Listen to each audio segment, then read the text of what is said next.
நான் புதுமையானவன், உலகை புரிந்து கொண்டவன், நல்ல அழகை தெரிந்து மனதை கொடுத்து அன்பில் வாழ்பவன். நான் புதுமையானவன், உலகை புரிந்து கொண்டவன், நல்ல அழகை தெரிந்து மனதை கொடுத்து அன்பில் வாழ்பவன்.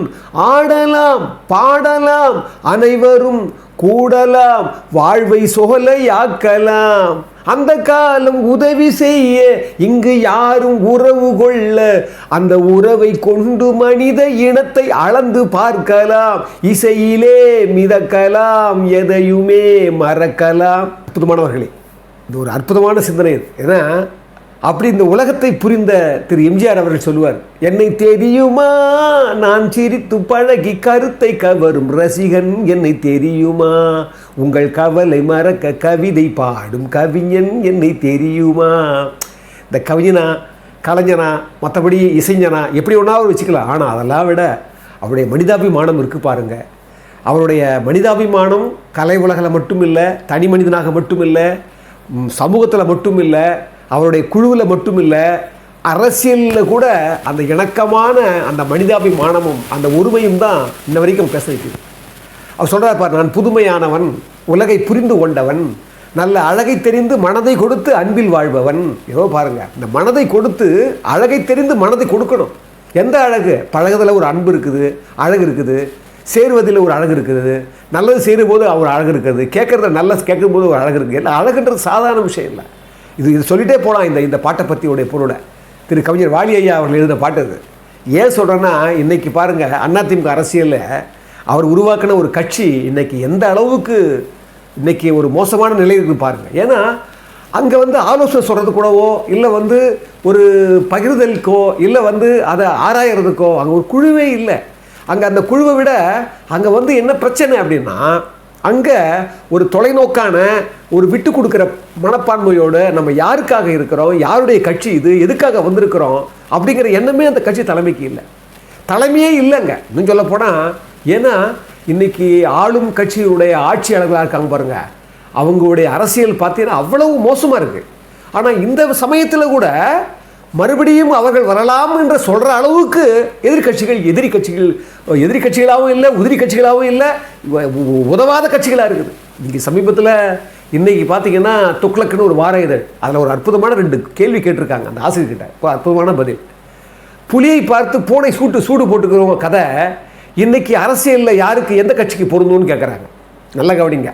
புலியை பார்த்து பூனை சூடு போட்டு சொல்லுவோம்ல, அந்த கதை இன்றைக்கி இருக்கிற அரசியல் தலைவர்கள் யாருக்கு பொருந்தும்னு சொன்ன உடனே அவர் சொல்கிறாரு, எம்ஜிஆரை தவிர கட்சி ஆரம்பித்திருக்கும், எம்ஜிஆரை தவிர கட்சி ஆரம்பித்த, எம்ஜிஆரை பார்த்து, அதாவது எம்ஜிஆரை தவிர எம்ஜிஆரை பார்த்து ஆரம்பித்தாங்க பாருங்கள், ஆரம்பிக்க போகிற எல்லா கட்சி தலைவருக்கும் பொருந்தும் அப்படின்றார். அப்போ என்ன அர்த்தம்? எம்ஜிஆர் மாதிரி யாருமே கிடையாதுன்றார். அற்புதமான பதில். இன்னொரு இடத்துல ஒரு கேள்வி கேட்குறாங்க, அதே துக்ளக்கில் வந்தது, இன்னைக்கு வந்த துக்ளக்கில் அவர் கேட்குறாங்க, கமலஹாசன் சொல்லியிருக்காரு, நான் இப்போ தான் புரிஞ்சுக்கிட்டேன், ரசிகர்கள் வேறு வாக்காளர்கள் வேறு, அதை இப்போ தான் நான் புரிஞ்சுக்கிட்டேன்னு அவர் சொல்கிறாரு. ஆனால் எம்ஜிஆருக்கு மட்டும் எப்படி அவங்க ரசிகர்கள் வாக்காளர்களாக இருந்தாங்க அப்படின்னு கேள்வி கேட்க, அவங்க அற்புதமான கேள்வி. அதுக்கு அவர் சொன்ன பதில் பாருங்கள். அந்த துக்ளக் வாரதனுடைய ஆசிரியர் சொல்கிறாரு, எம்ஜிஆரை நேசித்த ரசிகர்களே அவருக்கு வாக்காளர்களாக இருந்தாங்க. நல்லா கவனிங்க அந்த பதிலை. எம்ஜிஆரை நேசித்த ரசிகர்களே அவர்களுக்கு வாக்காளர்களாக இருந்தார்கள். ஆனால் மற்ற நடிகர்களின் நடிப்பை ரசித்தார்களே தவிர, நல்லா கவனிங்க, அவர் நடிப்பை ரசித்தார்கள், ஆனால் அவர்கள் நேசிக்கவில்லை என்றார். அப்போ ரசிக்கிறதாலேயே ஒன்று நேசிக்கிறான்னு நினச்சிக்காத. ரொம்ப அற்புதமான பதில்.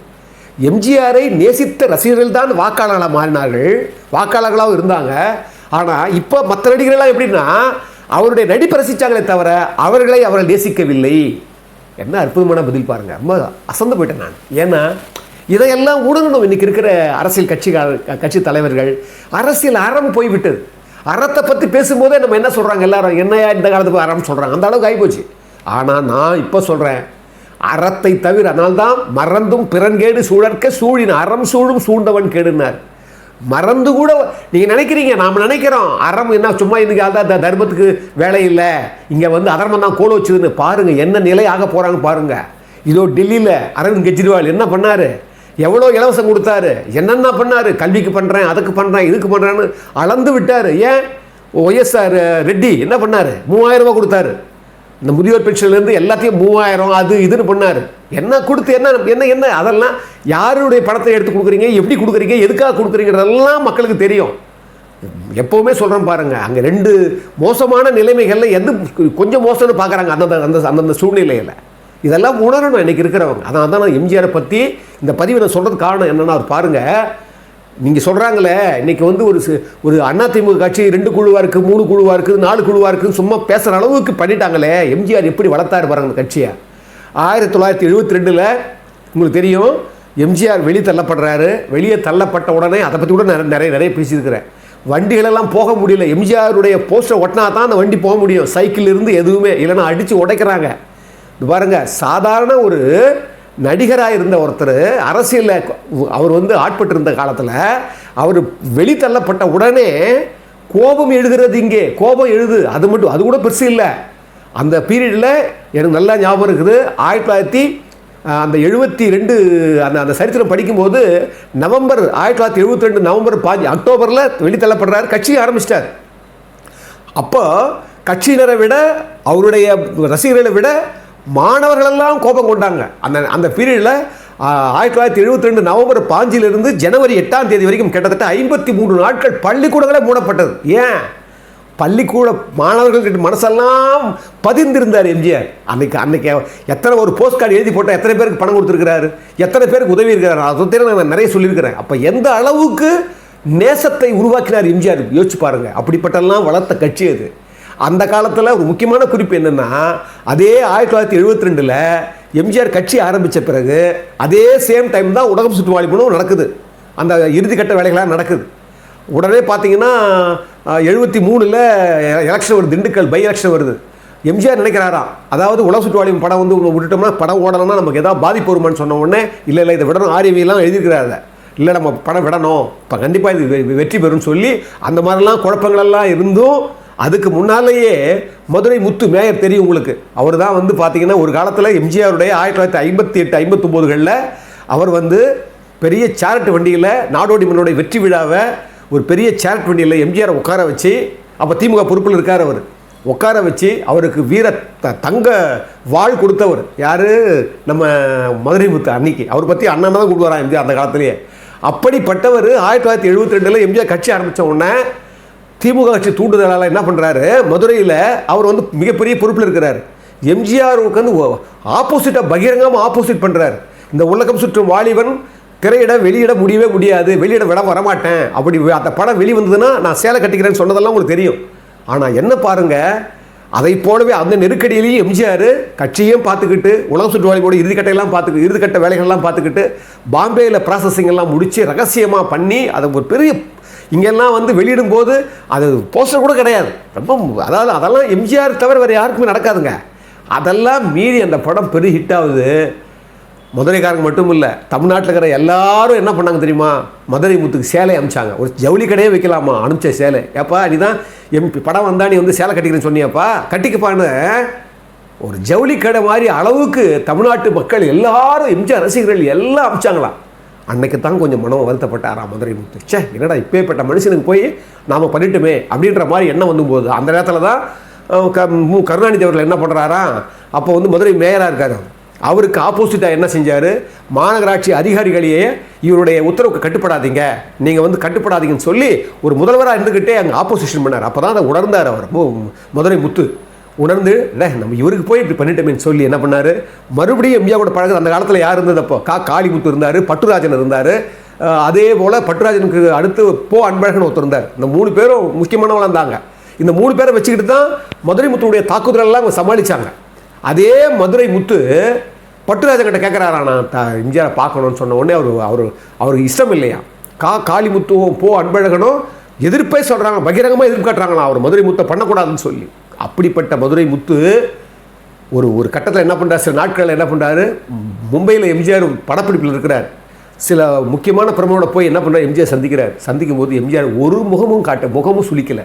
அவர் சொல்கிறாரு, மதுரையில் முறைப்படி நீங்கள் வாங்க, அங்கே வந்து நீங்கள் கட்சியை சேர்ந்துக்குன்னு சொல்லி அமுச்சு, அதுக்கப்புறம் மதுரை பாண்டியன் ஹோட்டலில் எம்ஜிஆர் இருக்கிற போது, அந்த படமெல்லாம் பார்த்துருக்கேன் நான். மதுரை பாண்டியன் ஹோட்டலில் அவர் வந்து இருக்கிற போது ஒரு ஆளுயர மாலை பூச்செண்டெல்லாம் கொடுத்து வந்து கட்சியை இணைகிறார். அன்னைக்கு மாலையிலேயே, நல்லா கவனிங்க, அன்னைக்கு மாலையிலேயே பொதுக்கூட்டம், எனக்கு கருணாநிதி ஒரு சுண்டைக்காய் அப்படின்னு சொல்லி பகிரங்கமாக பேசுகிறாரு மதுரை முத்து. அதே மேடையில் தான் எம்ஜிஆர் வந்து மேயர் மதுரை முத்து அண்ணனே சொல்கிறார். அப்போ கூட மறுபடியும் அந்த மேயர் போயிட்டார் இல்லையா, அதே மேயராக நான் ஆக்குவேன்னு சொல்லி அங்கே ஒப்புதல் கொடுக்குறாரு. அவர் மக்கள் முன்னிலை சொன்ன மாதிரியே மேயர் ஆக்குறாரு. இதுதான் எம்ஜிஆர். எவ்வளவு பெரிய பாருங்கள், எவ்வளோ பெரிய மோசமான இந்த நிலையெல்லாம் அவர் நினச்சி பார்க்கல. அதனால தான் பகை திறம் தெரிதல் ஒரு அதிகாரம் இருக்குது. 88வது அதிகாரம், இகழ்னு ஒரு அதிகாரம், பகை மாட்சின்னு ஒரு அதிகாரம், பகை திறம் தெரிதல், பகையினுடைய திறனை ஆராய்தல், பகை எப்படிப்பட்டதுன்னு அப்படின்னு ஒரு அற்புதமான ஒரு அதிகாரம். அதெல்லாம் சொல்லுவார். பகை நட்பா கொண்டொழுகும் பண்புடையாளன் தகைமைக்கண் தங்கிற்று உலகுடுவார். என்ன அற்புதமான குரல் தெரியும், 4வது குரல் வரும் அதில். அதாவது பகையை கூட நட்பாக கொள்ளுகின்ற அளவுக்கு எவன் அந்த குணங்களையும் அந்த பண்புகளையும் வளர்த்து கொள்கிறானோ அவனுடைய நிழல் தாண்டா இந்த உலகம் தங்குன்ற. என்ன அற்புதம் தெரியும். இதெல்லாம் இன்னைக்கு இருக்க அரசியல் எங்கே தெரிய போகுது அவங்களுக்கெல்லாம்? அதுக்கெல்லாம் ஒன்றுமே கிடையாது. ஏன்னா அரசியலில் எம்ஜிஆர் கோலோச்சுனா சாதாரணமாக கோலோச்சல, எத்தனை பகையாளர்களை சேர்த்துக்கிட்டார். அதை தான் திருப்பி சொல்கிறேன். இன்னைக்கு இருக்கிற அதிமுக கட்சி இதெல்லாம் யோசிக்கணும். ஏன்னா ஒருமை வேணும். நம்ம தன் வழியும், தன்னுடைய வழி, துணை வழியும், தன் வழியும், மாற்றான் வழியும், என்ன வழி அப்படின்னு பார்த்து தான் நீங்கள் செயலை மேற்கொள்ளணும்.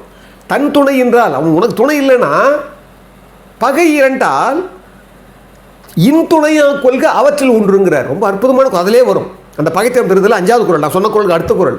தன் துணை உனக்கு அவ்வளோ பெரிய வலிமை இல்லை, பகை இரண்டால் 2 பகை இருக்குது, இன்துணையா கொள்கை, இனிமையான துணையா கொள்கை. எதை அந்த 2 பேரில் ஒருத்தனை வந்து நீ தோழமை ஆக்கிடான்ற. இதெல்லாம் வந்து சேர்க்கறது தான் வாழ்க்கை. நீங்கள் இன்னைக்கு பாருங்கள், ஆளுங்கட்சியாகிறவங்க அவ்வளோ அழிவை நோக்கி போய்கிட்டு இருந்தாலும் அவங்களை சுற்றி வச்சிருக்கணும். என்ன மாதிரி ஒரு பைண்ட் பண்ணி வச்சுருக்காங்க பாருங்கள், நல்லா கவனிங்க. அப்போ அவங்களுக்கே அப்படி இருக்கும்போது நீங்கள் எப்படி இருக்கணும் உணரணும் இல்லை? அதைத்தான் நான் சொன்னேன். மதுரை முத்து அண்ணா வந்து அவர் அன்னைக்கே நாடோடி மன்னன் காலத்தில் அப்படியெல்லாம் வாழ்த்தினவர், அதே உலகசூர் வழிபாடில் வந்து பண்ணக்கூடாதுன்னு சொன்னவர், பண்ணால் என்ன நிலைமாங்க சொன்னவர். எந்த அளவுக்கு அந்த காலத்திலேயே அவரெல்லாம் அன்பும் பண்பும் கொண்டு அவரெல்லாம் அரவணைச்சி எம்ஜிஆர் எப்படிலாம் அந்த கட்சியை வளர்த்தார். இன்னொரு முக்கியமான விஷயம் சொல்கிறேன் கேளுங்க. VS ராகவன் ஒருத்தர் இருந்தார். அவரோட நான் 2-3 படம் நான் ஒர்க் பண்ணியிருக்கேன். புலிகேசின்னு நினைக்கிறேன். இந்த புலிகேசி படம் பண்ணும்போது அவர் முக்கியமான பாத்திரம். நாகேஷ் இவங்கெல்லாம் ஃப்ரெண்ட்ஸு, வாலி சார் இவங்கெல்லாம் ரொம்ப ஃப்ரெண்ட்ஸு. நிறைய கதை சொல்லுவார்.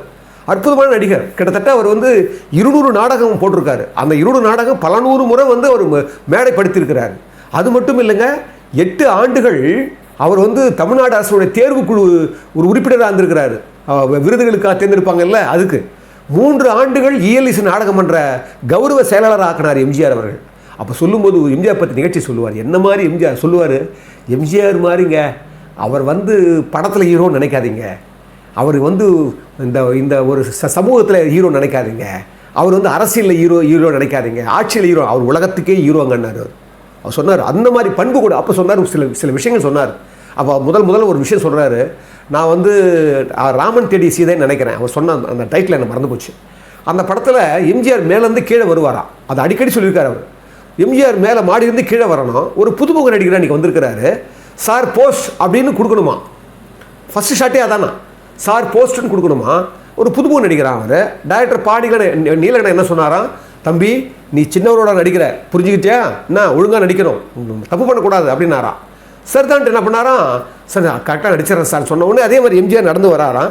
வந்த உடனே சார் போஸ்ட்டுன்னு கொடுக்க சொன்ன அந்த நடிகர் சார் பேஸ்ட்டுன்னு சொல்லிட்டாராம். சார் பேஸ்ட்டுன்ட்டாராம். அந்த ஒரு என்ன எம்ஜிஆர் நடிக்கிறது பயமுத்திட்டாங்க இல்லையா, புதுசாக வராரு இல்லையா. உடனே எல்லோரும் கொல்லுன்னு சிரிச்சிட்டாங்களாம். சிரித்த உடனே லைட் ஆஃப் பண்ணாங்களாம். ஆஃப் பண்ண உடனே அது முதல்ல கேட்டாராம் எம்ஜிஆர் கேட்டாராம் டைரக்டர், ஒரு தடவை ரேசல் பார்க்கலாமா, இல்லை நம்ம ஸ்ட்ரெயிட்டாக டேக் போயிடலான்னாரா எம்ஜிஆர். ஆனால் இப்படி சொன்ன உடனே எல்லாம் சிரிச்ச உடனே எம்ஜிஆர் வருத்தப்பட்டாராம். என்ன சிரிக்கிறீங்க, ஏன் கிண்டல் பண்ணுறீங்க, அவர் புதுமுக நடிகர், நாமெல்லாம் தப்பு பண்ணுறது இல்லையா, அது கிண்டல் பண்ணுறதா இப்படி அப்படின்னு சொல்லிட்டு என்ன பண்ணாராம், அந்த புதுமுக நடிகர்களுடைய தோளில் கை போட்டுக்கிட்டு அப்படியே வெளியே கொண்டு போனாராம். கொண்டு போய் அவர் சொல்கிறாரு VS ராகவன், அவர் ஏன் அப்படி பண்ணாருன்னா பலமுறை ஒத்திகை பார்த்ததாலையும் போய்க்கின்னு வந்துக்கணும் இருந்ததாலையும் டைரக்டர் வந்து எச்சரிக்கை விட்டதாலையும் அவர் தன்னோட மறந்துட்டார். உடனே எம்ஜிஆர் தோளில் கை போட்டுக்கிட்டு அப்படி வெளியே கொண்டு போய் உங்களால் நடிக்க முடியும், அதெல்லாம் சகஜம் சாதாரணமானது, அதை பற்றி நீங்கள் ஏன் அதுக்கு பயப்படுறீங்க, இது நல்லா நடிக்க முடியும், நல்லா நடிங்கன்னு சொல்லிட்டு என்ன பண்ணால் மறுபடியும் வந்து அந்த டேக் எடுத்த உடனே அந்த நடிகர் வந்து எம்ஜிஆர் காலில் விழுந்து அப்படியே வணங்கினாராம். எம்ஜிஆர் அப்படியே தூக்கி அணைச்சாராம். அதை சொல்கிறார் விஎஸ் ராகவன். எம்ஜிஆர் மாதிரி அவரை வந்து கணிக்கவே முடியாது. ஏன்னா எந்த இடத்துலையும் சிறுமைப்படுறதை அவர் பொறுத்துக்கவே மாட்டார்ன்றார். அதாவது பாருங்கள், ஒரு சின்ன நடிகை புது நடிகை ஒரே ஒரு ஷாட்டு அதுக்கு கூட அவர் அவ்வளோ முக்கியத்துவம் கொடுக்குற ஒரு எம்ஜிஆர். அது மட்டும் இல்லை, எனக்கு அவர் வந்து அவருடைய படங்களில் ஒருத்தர் பிடிச்சி போச்சுன்னா எல்லா படத்துக்கும் அவரை வந்து அவர் மெயினாக அவர் கொடுத்துருவார். அதுலேயும் பொதுவாக அவருடைய படங்களில் உரிமை குரல், சங்கே முழங்கு, பல்லாண்டு வாழ்க்கை நிறைய படம் நான் நடிச்சிருக்கிறேன். என்னை பிடிச்சி போச்சு அவருக்கு. ஆனால் அவர் என்ன பண்ணுவாராம், எல்லாத்துக்கும் சாய்ஸ் போடுவாராம். இந்த நடிகர்லாம் அந்த நடிகர் போட்டுக்கலாம், அந்த நடிகர்லாம் இந்த நடிகர் போட்டுக்கலாம்னு சொல்லி சாய்ஸ் போடுவாராம். ஆனால் விஎஸ் ராகவனை மட்டும் என்ன சொல்லுவார், எனக்கு சாய்ஸே கிடையாது, விஎஸ் ராகவன் தான் போடுவாராம். அதை வந்து டைரக்டர் சீனரே சொல்லுவாராம், உங்களுக்கு மட்டும் எம்ஜிஆர் அவ்வளோ பெரிய முக்கியத்துவம் கொடுக்குறாரு. என்னென்னா அப்படி அருமையாக நடிக்கிறவர், ரொம்ப கதாசிரியர் அவர். அவருடைய ஒரு படம் கூட பெரிய ஹிட் ஆகிருக்கு இப்போ தமிழில். என்னென்னா ரொம்ப விஷயம் உள்ளவர், நாடகம் நடத்தினவர், ரொம்ப ஜென்டில்மேன் அவர் விஎஸ் ராகவன். அவர் சொல்கிறார், அவர் அரசியல் மட்டும் இல்லையா, இந்த உலகத்துக்கே ஒரு ஹீரோயா அப்படின்னார். ஏன் சொல்கிறாருன்னா அந்த பண்பு பார்க்குறாரு பாருங்க. அந்த பண்பு அவரை பற்றி கூட தனியாக இன்னும் நிறைய விஷயம் சொன்னதெல்லாம் கேட்டிருக்கு. என்ன காரணம்னா மனிதனுடைய வாழ்வியலை தப்பு பண்ணாதவங்க இல்லை. எங்கே உங்களுக்கு என்ன செய்தார்க்கும் இனியவே செய்யாக்கால் என்ன பயத்ததோ சால்வ் பண்ணுறாரு ஐயா. உனக்கு கெட்டது பண்ணது கூட நல்லது பண்ணால் உனக்கு எதுக்கிட்டா உனக்கு அப்படின்ற ஒரு கட்சி. எல்லாரும் வந்தவங்க தானே கட்சி. அந்த கட்சியில் தவறு பண்ணாமல் எல்லாரும் தவறு பண்ணவங்க தான். யார் நீங்கள் தப்பு பண்ணலையா, நீங்கள் நன்றி மறக்கலையா, எல்லாரும் தான் பண்ணியிருக்காங்க. இன்றைக்கி என்ன செய்யணும், ஒரு ஒருமையை நாடுங்கள். ஒருமையை நாடி எல்லாத்தையும் விடுங்க. சொல்லுவாங்க, குற்றம் பார்க்கின் சுற்றம் இல்லை. குற்றம் பார்த்தனா சுற்றம் வராது. எல்லாருக்கும் குற்றம் பண்ணியிருக்காங்க. நட்புன்னு பார்த்தா தப்பு இல்லை, தப்புன்னு பார்த்தா நட்பு இல்லை. சுற்றம்னு பார்த்தா குற்றம் இல்லை, குற்றம்னு பார்த்தா சுற்றம் இல்லை. இதெல்லாம் புரியல. அதனால தான் சொல்கிறேன், என்னைக்கும் பகைவனுக்கு அருள்வாய் நெஞ்சே அப்படின்னுவார் மகாகவி. பகைவனுக்கு கூட அருளணும், அதுதான் எம்ஜிஆர் பண்ணார். அதனால தான் இகழ்னு ஒரு அதிகாரம், 86வது அதிகாரம், இகழானாம் இன்னாத எல்லாம் நகலானாம் நன்னயம் என்னும் செருக்கு அப்படின்றான். அதாவது இந்த ஒரு வேறுபாடு, மன வேறுபாடு தான் எல்லா துன்பமும் வருது. அந்த மன வேறுபாடு இல்லைன்னா துன்பமே கிடையாதுன்னா, எல்லாரும் வேறுபாடாக இருக்கிறவங்களுக்கு கூட அரவணைக்கிறது தான் அன்பு, அரவணைக்கிறது தான் தர்மம், அரவணைக்கிறது தான் பண்பு, அரவணைத்து தர்மத்தை கோலோச்ச செய்ய வேண்டியது தான் எல்லாருடைய பொறுப்புன்னு சொல்லி இந்த அற்புதமான நேரத்தில் திரு எம்ஜிஆர் அவர்களை பற்றி இவ்வளோ நேரம் பேசி அவருடைய புகழையும் பெருமையும் பேசிக்கிட்டே இருக்கலாம்னு சொல்லி இந்த அற்புதமான இந்த நிகழ்வை இவ்வளோ நேரம் பொறுமையாக கேட்டவங்க எல்லோரையும் வணங்குவதில் நான் பெருமை கொள்கிறேன். அன்புள்ள மிக்கவர்களே, எல்லோரையும் வணங்குகிறேன். இந்த அற்புதமான தமிழ் தீயை வந்து ஆதரிக்கிறவங்க, பேசுகிறவங்க, பிளெஸ்ஸிங் கொடுக்குறவங்க நிறைய பேர். சில பேர் அவங்களால முடிந்த அந்த அன்பை பொருளுதவியாக தராங்க. அவங்களெல்லாம் நான் மீண்டும் வணங்குகிறேன். அவங்களுக்கெல்லாம் நான் எப்பவும் நன்றியுடையனாக இருப்பேன். என்னென்னா இப்போ அவங்கள மாதிரி சின்ன சின்ன உதவி செய்கிறதால தான் எனக்கு தமிழ் தீயை கொண்டு வர முடியுது, இல்லைன்னா என்னால் கொண்டு வர முடியாது. அந்த வகையில் அவங்களெல்லாம் நான் நன்றி தெரிவிக்கிறேன். அதே காலத்தில் இன்னும் கூட இதை பார்க்குறவங்க, உங்களால் முடிந்த நிலை இருந்ததுன்னா, உங்களுக்கு அந்த இதயம் இருந்ததுன்னா, கொடுக்குன்ற எண்ணத்தை இறைவன் உங்களுக்கு விதைச்சான்னா நிச்சயமாக எங்களுக்கு கொடுங்க. நாங்கள் டெவலப் பண்ணணும்னு நான் நினைக்கிறோம் தமிழ் தீயை. அதுக்கு கொஞ்சம் ஒரு வகை இல்லாமல் தான் நம்ம அப்படியே அட்ஜஸ்ட் பண்ணி போயிட்டுருக்கிறோம். உங்களால் முடிந்ததுன்னா அந்த அன்பை செலுத்துங்க. அந்த அன்பை நான் உங்களுடைய பாதங்களில் பணிந்து ஏற்றுக்கொள்வோம்னு சொல்லி ரொம்ப அற்புதமான இந்த நேரத்தை உங்கள் எல்லாருக்காகவுமே நான் வந்து இறைமையை பிரார்த்திக்கிறேன்.